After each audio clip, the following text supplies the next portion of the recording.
정용실의 뉴스 브런치.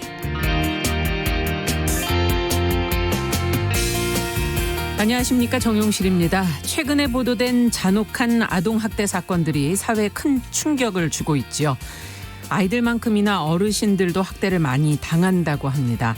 서울시가 어제 세계 노인학대 예방의 날을 맞아서 노인학대 현황을 공개를 했습니다.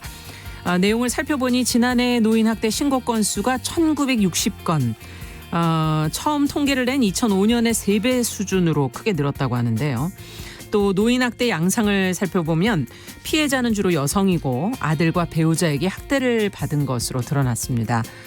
그런데 학대를 받은 어르신들은 보통 자식에 대한 강한 처벌을 원하지 않는다고 밝혔는데요. 안 좋은 상황을 좀 멈추고 화목하게 지냈던 과거로 돌아가기를 바라는 마음에서였겠죠. 옛날 얘기가 문득 생각이 나네요. 자식이 어머니를 버리려고 산으로 업고 갔는데 어머니는 그걸 알면서도 자식이 집에 갈 때 길을 잃지 말라고 이 올라가는 내내 나뭇가지를 꺾어 놓았다 하는 설화 말입니다. 자식을 잔인하게 학대하는 젊은 부모들이 또 있는가 하면 자식 때문에 몸과 마음에 멍이 들어도 또 단호하게 대하지 못하는 나이든 부모도 있습니다. 이런 사실을 알게 될수록 더욱 절실해지는 건요, 관계 안에서 골마가는 문제를 해결하는 안전망이 필요하다는 생각인데요.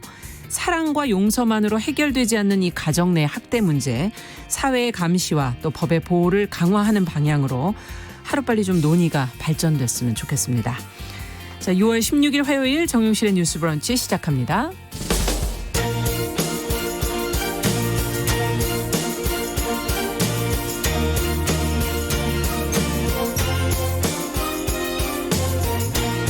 여성의 감수성으로 세상을 봅니다. KBS 1라디오 정용실의 뉴스 브런치. 여러분의 의견을 기다립니다. 문자는 샵 9730으로 보내주세요. 짧은 문자 50원, 긴 문자 100원이 부과됩니다. KBS 모바일 콩, 유튜브를 통해서도 무료로 참여하실 수 있습니다. 네, 정용실의 뉴스 브런치는 항상 여러분들의 참여를 기다리고 있습니다. 오늘도 많은 분들이 참여해 주셨어요. 미무스완님, 그리고 PL2020님, 써니스카이님, 친구가 돼줘서 고맙다 이렇게 써주셨네요. 감사합니다. 그리고 아카시즈님, 최희철님, 홍진성님, 인님 이렇게 들어오셨네요. 자, 뉴스픽으로 시작하겠습니다. 오늘도 두 분 자리해 주셨습니다. 더 공감 여성정치연구소의 송문희 박사님, 안녕하세요. 네, 안녕하세요. 전혜연 사평론가, 안녕하십니까? 네, 안녕하세요. 네. 자, 오늘 첫 번째 뉴스는 먼저 문재인 대통령의 어제 6.15 남북 공동선언 20주년 기념식 영상 축사 내용을 좀 정리하면서 시작을 해볼까 하는데요. 전혜연 평론가께서 관련 내용을 좀 살펴봐 주시겠어요?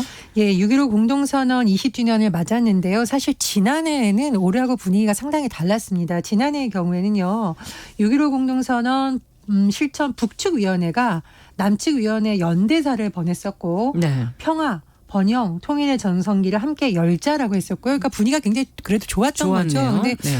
올해는 지금 여러 가지 상황을 보면 뭐 김여정 부부장 담화라든가 북한의 움직임이 지난해는 또 많이 다릅니다. 그래서 남북 관계가 상대적으로 경색되어 있고 또 코로나19도 겹친 상황에서 사실 예정보다는 많이 축소된 행사가 좀 그렇죠. 진행이 됐다라는 게 대체적인 평가고요.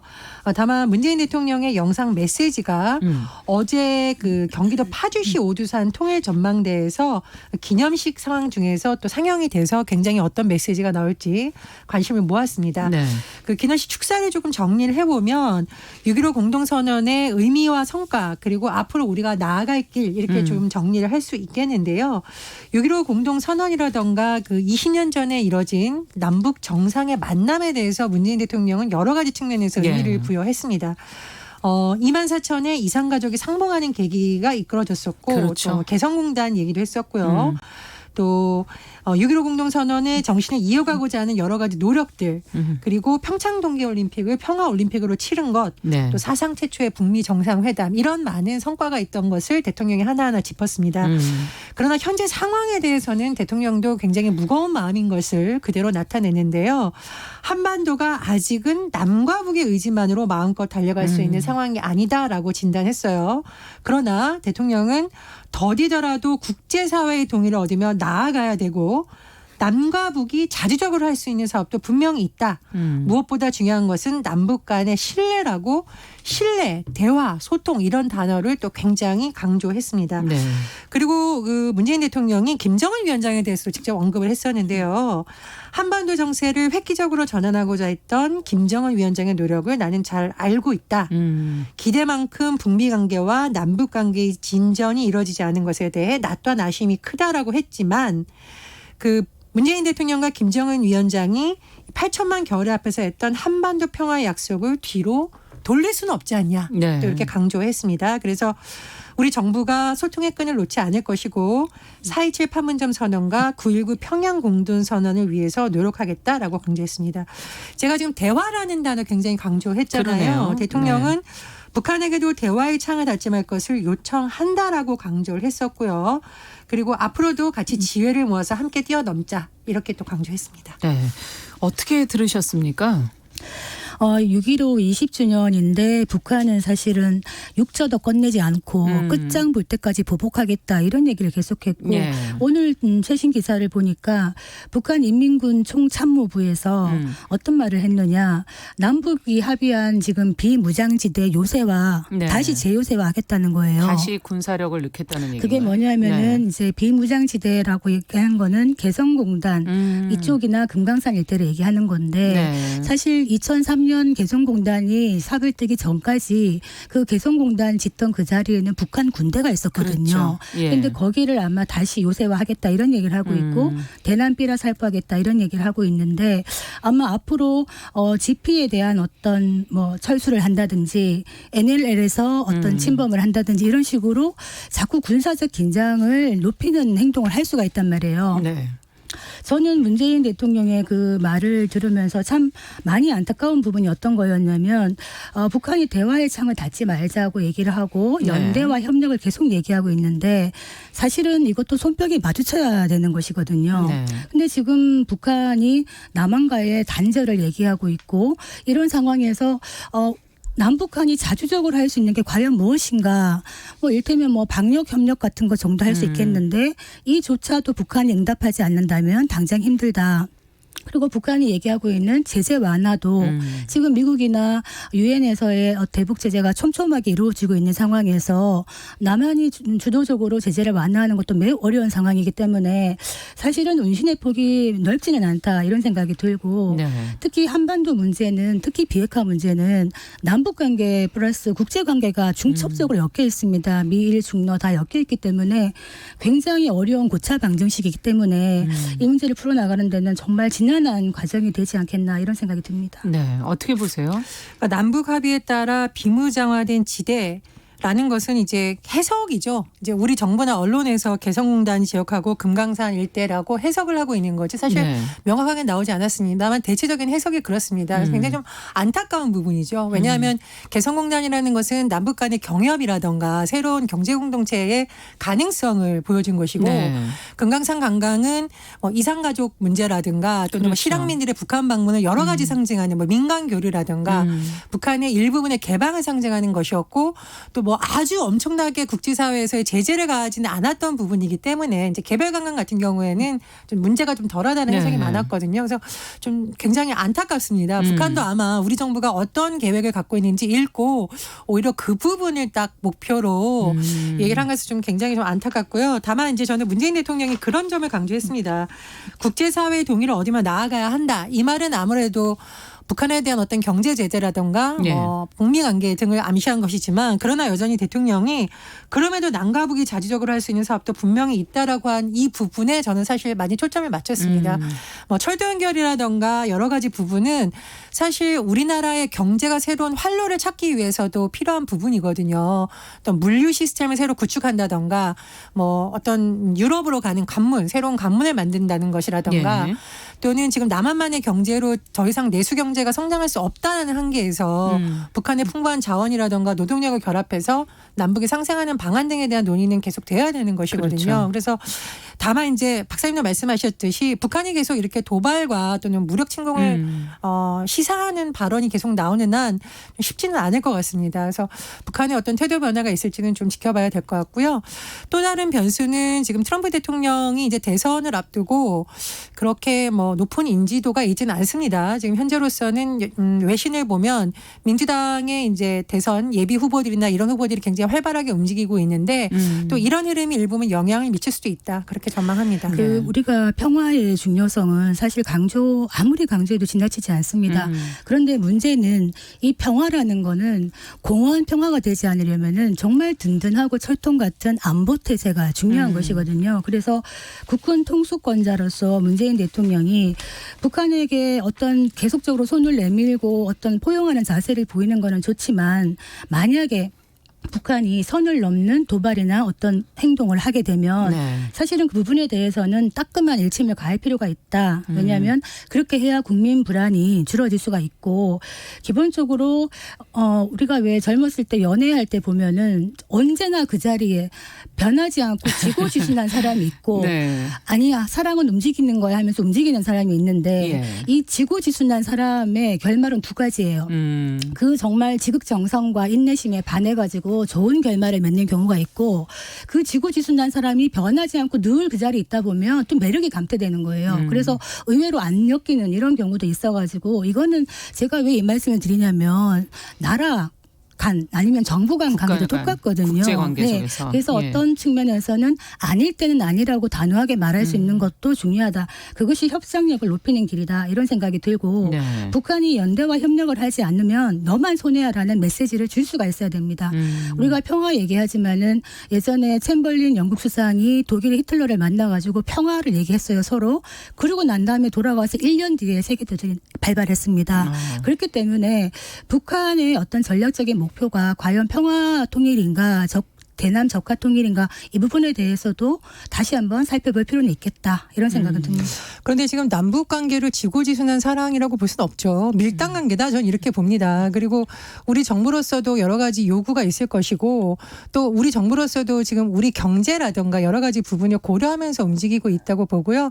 다만 박사님 말씀에서 제가 동의하는 것은 사실 김대중 전 대통령 같은 경우에도 철저한 안보라든가 튼튼한 안보는 계속 강조해 왔어요. 그러니까 평화의 노력과 더불어. 그렇죠. 이른바 진보적 성향의 정권이라고 해서 그것을 중요하지 않게 여겼다. 그런 건 아니고요. 그런 노력은 계속해야 된다고 봅니다.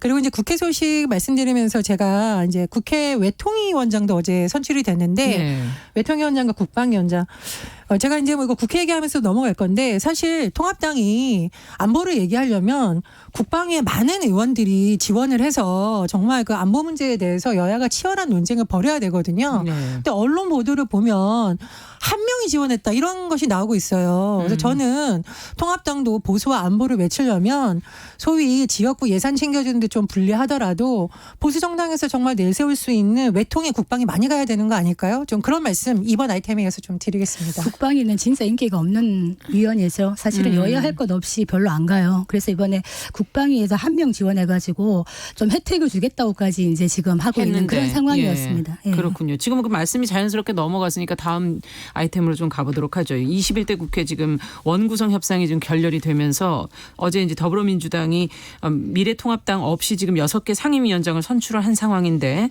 통합당의 원내대표 정책위 의장은 또 지금 사의를 표명한 상황이고요. 관련 내용 살펴보면서 앞서 얘기해 주신 국방위, 외통위 그 문제도 좀 얘기를 해보도록 하죠. 예, 국회 본회의 일정이 어제 진행이 됐습니다. 사실상 20대 국회 전반기 원 구성이 안 된 상황에서 여야가 계속 줄다 얘기를 했었고 그 핵심에는 법사위원장을 그렇더라고요. 야당은 야당이 맡아야 된다. 여당은 내줄 수가 없다라는 입장차가 존재했습니다. 양측의 입장이 좁혀지지 않았고요. 어제 국회 본회의에 더불어민주당을 비롯한 이른바 좀 여권의 성향이 강한 관계자들이 참석을 했고요. 6개 상임위원장 선출을 결행했습니다.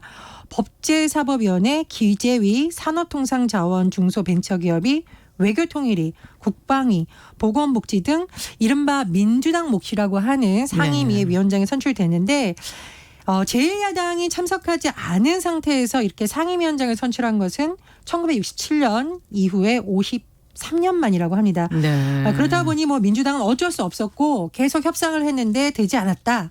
그리고 또 민주당이 계속 강조하는 것이 그런 겁니다. 지금 3차 추경이라든가 코로나19 상황에서 더 이상 국회를 안 열 수는 없다라는 거 강조해 온 거고요. 통합당의 경우에는 굉장히 반발하고 있습니다. 이런 것은 헌정사의 처음이다. 이렇게 통합당 주호영 원내대표가 굉장히 강력하게 비판했고요. 또 주호영 원내대표와 이종배 정책위 의장은 이날 열렸던 의원총회에서 이런 사태에 대한 책임을 지고 사퇴하겠다는 뜻을 밝히기도 했습니다. 네. 자, 여야 모두 과연 정말 최선이었을까 하는 그런 생각을 국민 입장에서는 안 해볼 수가 없고요. 이 상황에서 국회가 정말 앞으로 이제 첫 발을 이렇게 떼고 나면 잘 돌아갈 수 있을까 여러 가지 걱정이 드는데 어떻게 보십니까? 뭐 첫 발부터 냉랭한 살얼음판이다 예. 이렇게 보여집니다. 사실 이제 법사위를 갖고 옥신각신하는 것이 법사위에서 할 수 있는 게 너무나 많기 때문이죠. 그런데 법사위에 대해서 왜 민주당이 꼭 가져가야 된다고 얘기를 하느냐 하면 사실은 지난 국회 때에 그 야당 미래통합당의 발목 잡기라는 부분에 어떤 원죄가 있습니다. 그렇다 보니까 그런 나쁜 기억 때문에 이번에는 꼭 가져가서 국민이 177석 176석을 준 민심의 향배는 제대로 일을 하라는 게 아니겠느냐 이런 얘기를 하면서 이제 밀어붙일 수 있는 그런 명분을 갖는 것이죠.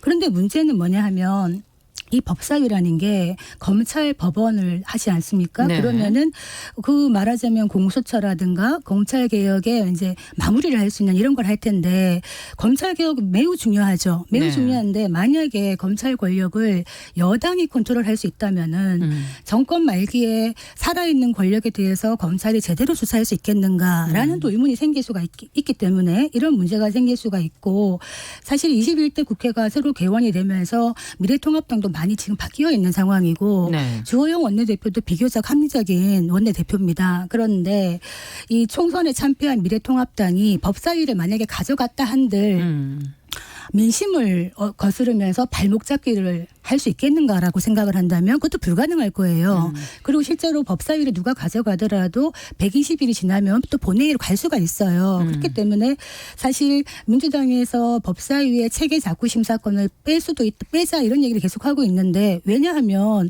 민주당이 법사위를 가져가고 나면 체계 자구 심사권이 있든 없든 별로 상관이 없는 거예요. 절대 다수기 때문에. 그런데 야당 입장에서는 법사위라도 우리가 가져가야 원내에서 우리가 제대로 된 어떤 견제를 할 수 있지 않느냐 이런 얘기를 하는 것인데 이게 견제냐 발목 잡기냐의 문제죠. 문제는 뭐냐면 국민들이 어떻게 보느냐는 거죠. 이게 거대 여당이 독주를 하는 거에 대해서 더 비판적으로 갈 것이냐 아니면은 야당이 보이콧 우리가 이제 원내에서 보이콧하겠다 이런 얘기를 하고 있기 때문에 그렇다면 18개 다 가져가 우리는 아무것도 안 할 거야 이런 식으로 계속 한다면은 또 그걸 보는 국민들은 어떤 마음일까 여론이 어떻게 쏠리느냐에 따라서 이 서로 상대가 또 자기 입장에서 또 유리하게 해석을 하지 않을까 하는 그런 생각은 드는데요. 좀 그런데 제대로 봐야 되죠. 문제는 일하는 국회 좋습니다. 그런데 나만 잘 살면 무슨 재민겨 이런 말 하듯이 나만 열심히 일하면 뭐하느냐. 사실은 여유로운 당이 더 어떤 배려를 해가지고 야당을 좀 품고 가는 이런 거는 필요하지 않았나 이런 생각은 듭니다. 어떻게 보십니까? 근데 여야가 협상 과정에서 몇 대 몇으로 나누자라는 약간의 절충안은 나왔었죠. 근데 법사위를 뭐 조금 거칠게 표현하면 죽어도 안 된다라는 강경론이 통합당 안에 우세하다 보니 그 안이 안 받아들여진 것이고요. 그리고 저는 지금 이제 협치랑 협상을 자꾸 얘기를 하는데 민주당이 협상을 아예 안 했다던가 이렇게 했다라면 굉장히 비판을 받을 텐데 그건 또 아니죠. 계속 협상을 하면서 국회가 열리지 않았던 거죠. 저는 아까 민심 얘기하셨는데 통합당이 정말 잘 봐야 되는 게 통합당이 지금 법사위가 견제와 균형의 역할을 할 것이고 이거는 야당에게 주는 관행이 있었다라고 강조하는데 그럼 한번 돌아보시죠. 20대 국회에서 야당이 그런 역할을 했나요? 통합당이 그런 역할을 했나요? 우리가 정말 이렇게 잘했어요. 이래야 국민들이 납득이 되는데 사실 20대 국회는 여당에 대한 비판도 굉장히 셌지만 법사위를 가지고 있던 야당에 대한 비판도 만만치 않았다는 겁니다. 그렇다 보니 야당이 내세우는 견제와 균형이라는 말이 국민들의 마음에 울리지를 못하는 것이죠. 국민들 입장에서는 20대 국회 다 일 안 했다. 여당도 안 하고 야당도 안 하고 협상을 실종됐고 싸움만 했는데 뭐가 달라지리라는 기대감이 좀 낮은 상황이기 때문에 통합당에 내세우는 명분이 아무리 좋아도 설득력이 좀 떨어진다. 저는 이렇게 보고요.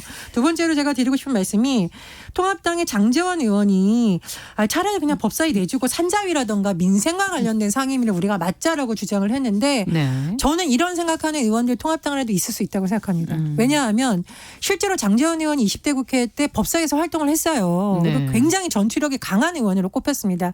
그런데 해보니까 크게 뭐 실익도 없고 국민들한테 감동도 주지 못하고 잘못하면 법사위가 여야가 싸움터만 될 수 있다라는 판단을 한 게 아닌가 싶어요. 그래서 통합당이 지금 코로나19를 극복하는 어떤 경제 정책을 갖고 경쟁하려는 안을 김종인 비대위가 내었는데 차라리 저는 그런 쪽으로 통합당이 집중을 하는 게 오히려 국민들한테 더 호응을 얻을 거라고 생각합니다. 그리고 제가 한 가지만 더 말씀드리면 국방위에 정말 통합당 의원들이 많이 지원하지 않았다는 건 정말 통합당이 돌아봐야 될 부분입니다.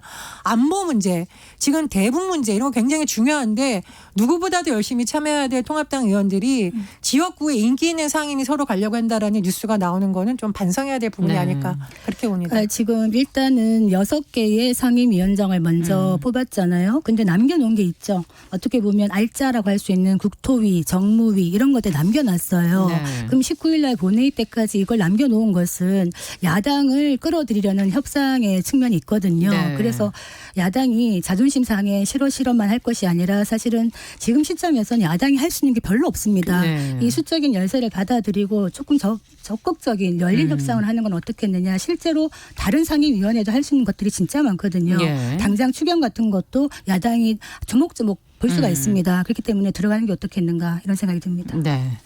자, 정용실의 뉴스 브런치 더공감 여성정치연구소 송문희 박사, 전혜연 시사평론가와 함께 진행하고 있습니다.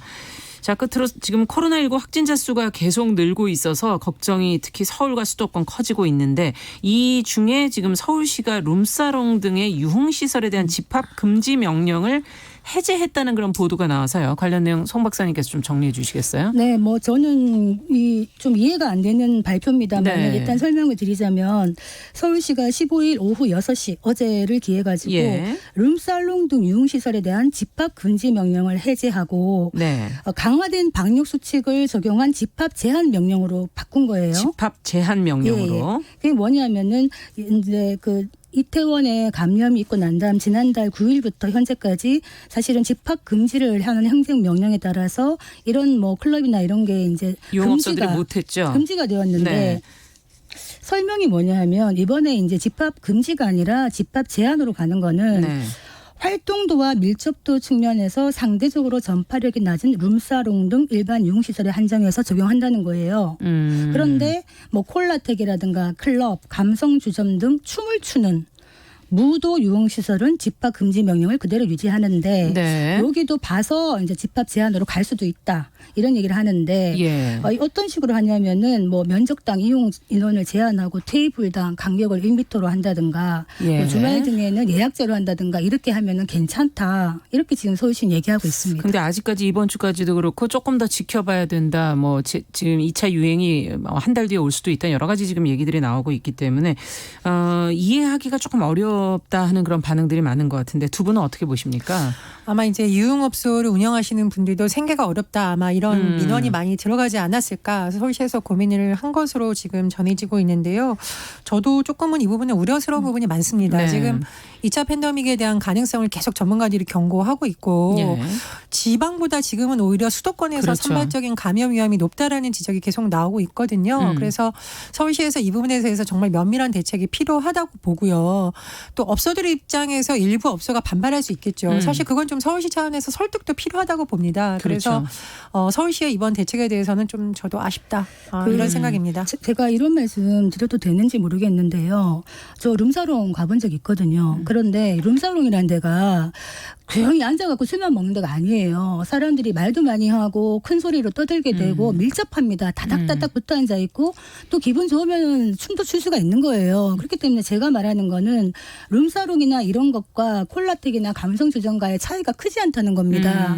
지금 깜깜이 뭐 전파자가 많아지고 있다 이런 얘기를 하고 있고 무증상 전파도 많다고 하는데 서울시에서는 지금 최근에 유흥시설 관련 확진이 없다 이렇게 얘기를 하는데 네. 무증상 임차인 경우에는 그 검사를 하지 않을 수도 있거든요. 검사에 그러면 잡히지 않는 인력도 어디 있겠죠. 선거 어떻게 예. 전염이 될지 알지 못하는 이 상황에 이 시국에 아이들도 2주마다 온라인과 학교를 왔다 갔다 하는 이런 어려운 시기에 지금 꼭 이렇게 해야 되는가에 대해서 저는 좀 의문입니다. 네, 근본적으로 좀 한번 좀 검토가 좀 필요한 내용이 아닐까 싶네요.